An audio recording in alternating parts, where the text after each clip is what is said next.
Hola chicos, ¿cómo están? Aquí vamos a estar hablando sobre un resumen de la clase que habíamos dado la vez pasada, que era de sinapsis, la clase número 2 de neurofisiología animal. Entonces, ¿qué nosotros entendemos por sinapsis? Sinapsis es la unión de dos células nerviosas, que en este caso serían las neuronas, las cuales buscan transmitir una información, ¿sí? A través de impulsos nerviosos. Estos impulsos nerviosos van a viajar en forma de potenciales de acción. Entonces nuestra sinapsis va a tener básicamente estas partes. Va a tener una célula presináptica la cual va a emitir una información, una sinapsis la cual va a ser la zona de unión y una célula postsináptica o receptora la cual va a recibir la información. Entonces toda esta información de que estamos hablando va a ser transmitida a través de potenciales de acción, ¿sí? Anatómicamente es importante que sepamos también la estructura básica de la médula espinal. Una médula espinal principalmente en su interior va a estar compuesta por astas, ¿sí? Un asta posterior o también denominado dorsal, es lo mismo, y un asta anterior, ¿sí? La cual también podrían llamarle ventral. Asta ventral, es lo mismo. Entonces, ¿qué es lo que ocurre? A nivel de las raíces, ¿sí? No astas, sino raíces nerviosas posteriores, ingresarán neuronas sensitivas. Harán una sinapsis a nivel del interior de nuestra médula y luego a través de las astas posteriores y luego de las raíces posteriores saldrán células motoras, ¿sí? Las motoras. ¿Por qué? Porque estas ya van a efectuar una acción. Luego tenemos ciertos tipos de sinapsis, ¿sí? La principal es la sinapsis química, la cual en el sistema nervioso central la mayoría son de este tipo. Entonces las sinapsis químicas se llaman así porque sintetizan o mejor dicho segregan un neurotransmisor o sustancia transmisora, ¿sí? La cual es un químico. Entonces se realiza una transmisión unidireccional. ¿A qué se refiere con eso? Que la transmisión siempre va a ser en este sentido, ¿sí? De una célula presináptica a una célula postsináptica. Esta sería nuestra presináptica y esta nuestra postsináptica. Entonces, los neurotransmisores van a estar secretados por la presináptica, van a pasar a la postsináptica gracias a ciertos receptores que ésta posee para un neurotransmisor específico, ¿sí? Entonces, el neurotransmisor es capaz de hacer muchas cosas. Puede excitar, o sea, activar, ¿verdad? También inhibir o también modificar la sensibilidad. ¿De dónde? De la neurona postsináptica. Siempre va a actuar sobre la neurona postsináptica, ¿sí? Luego tenemos la sinapsis eléctrica. Entonces, estas se caracterizan por tener canales, ¿sí? Estos son los canales de unión. Entonces, estos canales son abiertos, los cuales están constantemente abiertos y conducen electricidad directamente desde una célula a la siguiente. Entonces, en este caso, la transmisión va a ser bidireccional. Bidireccional. Si se dan cuenta, acá tenemos una flechita, la cual transmite de una célula presináptica a una postsináptica y en esta flecha de una postsináptica a una presináptica. ¿Por qué? Porque no estamos hablando de neurotransmisores, sino más bien estamos hablando ya de una sinapsis eléctrica, o sea, de electricidad. Y gracias a que estos canales están constantemente abiertos, la electricidad se va a poder conducir de una forma bidireccional, ¿sí? Sin embargo, estas sinapsis o estos tipos de sinapsis son muy, pero muy raros en el sistema nervioso central. Entonces tenemos el mecanismo por el cual los potenciales de acción provocan una liberación del neurotransmisor en los terminales presinápticos. Entonces, ¿cómo es que ocurre eso? Esto es gracias a los iones de calcio, los cuales se representan con este símbolo, ¿sí? Calcio. Entonces, Al llegar a un potencial de acción en la neurona presináptica, siempre presináptica, ocurre una apertura de los canales de calcio dependientes de voltaje, lo cual permite el ingreso de calcio en el interior celular. Es decir, va a llegar un potencial de acción en forma de electricidad, digamos, ¿verdad? Entonces, este sería nuestro potencial de acción. Y van a haber ciertos canales de calcio, ¿verdad? En la neurona en la célula presináptica, los cuales van a estar activados por voltaje, como por ejemplo este que está acá. Entonces, llega el potencial de acción y estos canales de calcio se van a activar o se van a abrir. Entonces, el calcio que está extracelularmente va a ingresar en lo que serían nuestras células presinápticas. Y es importante el calcio debido a que la cantidad de los neurotransmisores que salen hacia la hendidura sináptica desde el terminal es directamente proporcional al total de iones calcio que penetran. Entonces, si ingresan, por ejemplo, 3 iones de calcio, van a ser excretados o secretados 3 neurotransmisores. Entonces son directamente proporcionales, ¿sí? También tenemos los receptores ionotrópicos en las neuronas postsinápticas, los cuales se caracterizan por tener canales iónicos, principalmente canales catiónicos y aniónicos, ¿sí? Si recordamos en la clase, todo lo que mencione a catión va a dar referencia a iones positivos, ¿verdad? Por eso mismo es que deja pasar sodio, potasio y calcio, excitando a la neurona, ¿sí? Y en contraste, tenemos los canales aniónicos, los cuales permiten pasar cargas negativas, ¿sí? Específicamente el cloro. Gracias al ingreso del cloro, la neurona va a estar inhibida, ¿sí? Entonces, ¿por qué es importante que sepamos esto?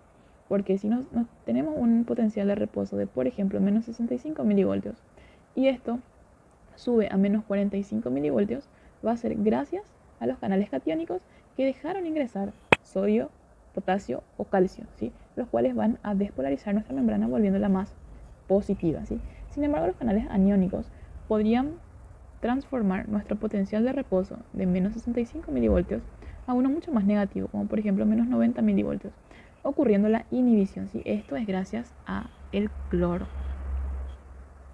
También tenemos los receptores metabotrópicos en la neurona postsináptica, llamado también sistema de segundo mensajero.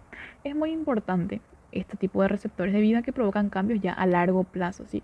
En las neuronas postsinápticas a través de dos acciones, ¿sí?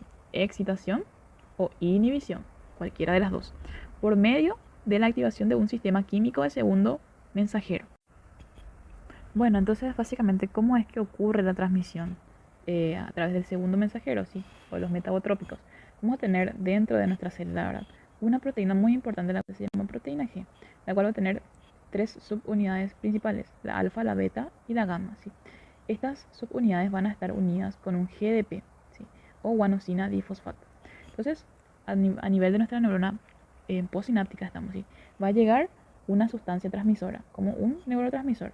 Va a ser recepcionada por las neuronas receptoras, las cuales se encuentran a nivel de las membranas, ¿sí? Entonces, esta proteína G va a unirse a la proteína receptora. Y una vez que esto ocurra, que haya esa unión entre la sustancia transmisora, la proteína y la proteína G, ocurrirá una transformación, ¿sí? Entonces vendrá una molécula de GTP, ¿sí? Esta ya tiene 3 fosfatos y lo que hará es desplazar a la GDP. Una vez que ocurra este desplazamiento, básicamente nuestra proteína G va a desarmarse, o sea, va a perder sus otras subunidades, quedando solamente la alfa en unión a la GTP. Y la beta y la gamma van a estar desancladas, ¿sí? Entonces, ¿qué acciones puede ocurrir o puede realizar esta proteína G activada, ¿sí? Puede abrir un canal de potasio para que pueda salir este ion. También puede activar ciertas enzimas de membrana. También puede activar una o más enzimas intracelulares, como menciona acá, activando químicos celulares especiales. Y también esto, que es uno de los más importantes, ¿sí?, activa la transcripción génica, realizando cambios estructurales y de síntesis proteica, ¿sí? Entonces, básicamente eso. Si tenemos una proteína G activada, vamos a tener principalmente su subunidad alfa unido a un GTP. Y una proteína G desactivada sería una proteína G totalmente unida con todas sus subunidades, ¿verdad?, como la alfa, beta y gamma, y en conformación o en unión con su GDP, ¿sí? Entonces, también tenemos ciertos receptores excitadores o inhibidores en la membrana postsináptica, ¿sí? Estamos hablando de la postsináptica. ¿A qué se refiere con la excitación? Sí, básicamente se realiza la excitación de la membrana postsináptica a través de la apertura de los canales de sodio, ¿sí? Recordemos que los canales de sodio son cationes. Los cationes van a tener la capacidad de transformar nuestro voltaje en, por ejemplo, menos 65 milivoltios a, por ejemplo, menos 45 milivoltios, básicamente volviéndolo más positivo. Recordemos que la positividad va a conferir excitación, ¿sí? Mientras más positiva sea nuestra membrana, más excitada puede ser, ¿sí? Siempre y cuando supere el potencial o el umbral, mejor dicho, de excitación. Luego también tenemos la depresión de los canales de cloro y potasio, o ambos, ¿sí? Recordemos que tenemos nuestra célula y por fuera de la célula tenemos cloro y dentro de la célula tenemos potasio. Entonces acá menciona la depresión. Entonces, si nosotros mantenemos cerrado este receptor, básicamente este cloro no podrá entrar. El cloro, recordemos que tiene carga negativa, entonces no podrá inhibir a nuestra célula, ¿sí? Entonces se va a mantener la excitación. Y también a través de la depresión de los canales de potasio, dice. Entonces también hay ciertos canales de potasio. Si nosotros evitamos que este potasio salga, la positividad de nuestra célula se va a mantener, o sea que no se va a perder, ¿sí? Entonces básicamente a través de eso, inhibición de los canales, o sea, depresión de los canales de cloro y también de los de potasio. Y también cambios a nivel metabólico, ¿sí? Entonces, de la neurona postsináptica para excitar la actividad celular o en algunos casos aumentar la cantidad de los receptores excitadores o disminuir los inhibidores. Y esto se va a lograr gracias a nuestro sistema de segundo mensajero, ¿sí? Todos los cambios a nivel de la actividad celular o actividad metabólica celular estarán realizadas a través del segundo mensajero. Luego tenemos la inhibición, cómo se inhibe una célula, ¿verdad? O sea, una neurona postsináptica, mejor dicho. Principalmente apertura de los canales de cloro. Entonces, recordemos que el cloro se encuentra fuera de la célula. El cloro, al ingresar dentro de la célula, va a hiperpolarizarla. ¿Sí? Entonces, básicamente, un ejemplo podría convertir nuestros menos 65 milivoltios a menos 90 milivoltios, ¿sí? Entonces la va a volver más negativa y al volverla más negativa la va a inhibir, ¿sí? También tenemos aumento de la conductancia para potasio fuera de la neurona, ¿sí? Entonces el potasio, recordemos que está dentro de la célula. Si nosotros perdemos los potasios, nuestra célula va a perder también su positividad, es decir, indirectamente se va a volver más negativa y al volverse más negativa, esta se va a inhibir, ¿sí? Y luego activación de enzimas receptoras que inhiben las funciones metabólicas celulares, ¿sí? Entonces nuestro sistema de segundo mensajero va a estar inhibido gracias a la activación de ciertas enzimas, ¿sí? Enzimas que finalmente las van a inhibir. Tenemos dos tipos de transmisores, ¿sí? O de neurotransmisores, de acción rápida y molécula pequeña, y de acción lenta y molécula grande, ¿sí? Entonces, principalmente acá tenemos esta clasificación, acción rápida y molécula pequeña. Entonces, se clasifican en 4 partes que tenemos que sí o sí saber, ¿verdad? Entonces, la clase 1 es la acetilcolina, la clase 2 son principalmente las aminas, la clase 3 comprende a los aminoácidos y la clase 4 especialmente para el óxido nítrico. Este tipo de neurotransmisores son muy importantes ya que son sintetizados en el citoplasma del terminal presináptico, ¿sí? Entonces tenemos nuestra célula presináptica, nuestra célula postsináptica. Entonces aquí van a estar sintetizados en el terminal, ¿sí? De nuestra neurona presináptica. Entonces la vesícula libera los neurotransmisores cada vez que llega un potencial de acción. O sea, llega un impulso eléctrico que activa nuestro potencial de acción y estos neurotransmisores van a ser liberados, ¿sí? Van a ser liberados para que esta neurona postsináptica las pueda recepcionar. Entonces menciona que el efecto consiste en básicamente incrementar o disminuir la conductancia de los canales iónicos, excitando a través del aumento de la conductancia de sodio o inhibiéndola por medio del aumento de la conductancia de potasio o cloro. O sea, es muy importante, chicos, que nosotros sepamos que todo lo que confiere excitabilidad o inhibición va a ser mayoritariamente a través de los iones que ya les había mencionado antes, además del sistema de segundo mensajero, ¿sí? También tenemos la otra clasificación de los transmisores de acción lenta y molécula grande, también llamados neuropéptidos. Estos son muy diferentes a lo que serían los de acción rápida y molécula pequeña, ya que estos no se sintetizan en el citoplasma de los terminales presinápticos, ¿sí? Entonces estos ya se forman ya en los ribosomas del soma neuronal, como en porciones íntegras de las grandes moléculas proteicas. O sea que nosotros vamos a tener, por ejemplo, nuestra neurona, aquí, más o menos así, y vamos a tener nuestro axón y nuestra terminal. Esta es una célula presináptica, ¿sí? Entonces, si recordamos, nuestros transmisores de acción rápida ya van a estar sintetizados o van a ser sintetizados a este nivel, ¿sí? A nivel del terminal. Sin embargo, los neuropéptidos se van a encontrar aquí, en el soma, ¿sí? Sin embargo, menciona que no se sintetizan en el citoplasma del terminal presináptico. O sea, aquí no se va a encontrar, los vamos a encontrar en el soma. Y van a estar compuestos o van a estar integrados con moléculas proteicas. O sea, que van a estar anclados con proteínas ya, ¿sí? Entonces menciona que estas moléculas proteicas son almacenadas también en vesículas, ¿sí? Liberando su contenido en respuesta a potenciales de acción. La vesícula sufre autólisis y no se reutiliza. Entonces, si recordamos en la clase, habíamos mencionado que los transmisores de acción rápida tenían vesículas las cuales se podían reutilizar, o sea, podíamos reciclar. Sin embargo, los neuropéptidos, este reciclaje no ocurre. Básicamente, la vesícula se elimina. Menciona también que en contraste con las moléculas pequeñas, los neuropéptidos son muchísimo más potentes, ¿sí? Tienen una potencia 1000 veces mayor, con acciones mucho más duraderas. O sea, como dice su nombre, transmisores de molécula pequeña de acción rápida. Su acción va a ser muy rápida, en contraste con este, que es el neuropéptido, molécula grande de acción larga o prolongada, ¿sí? Justamente por eso, aparte de ser mucho más potente, su efecto es mucho más duradero, ¿sí? Entonces consiste en el cierre prolongado de los canales de calcio, también en cambios persistentes en la maquinaria metabólica de las células, también activación o desactivación de genes específicos y alteración a largo plazo de receptores excitadores o inhibidores. Entonces, ¿qué es lo importante, chicos, que ustedes sepan aquí? Que los neuropéptidos van a realizar acciones donde sus efectos van a ser a largo plazo, van a durar muchísimo tiempo, ¿sí? Entonces, el efecto de la excitación sináptica sobre la membrana postsináptica, llamado potencial postsináptico excitador o PPSE. Entonces, básicamente es el ascenso positivo en el voltaje por encima del potencial de reposo normal de la neurona, es decir, hacia un valor menos negativo. Supongamos que el valor de reposo de una neurona es menos 65 milivoltios.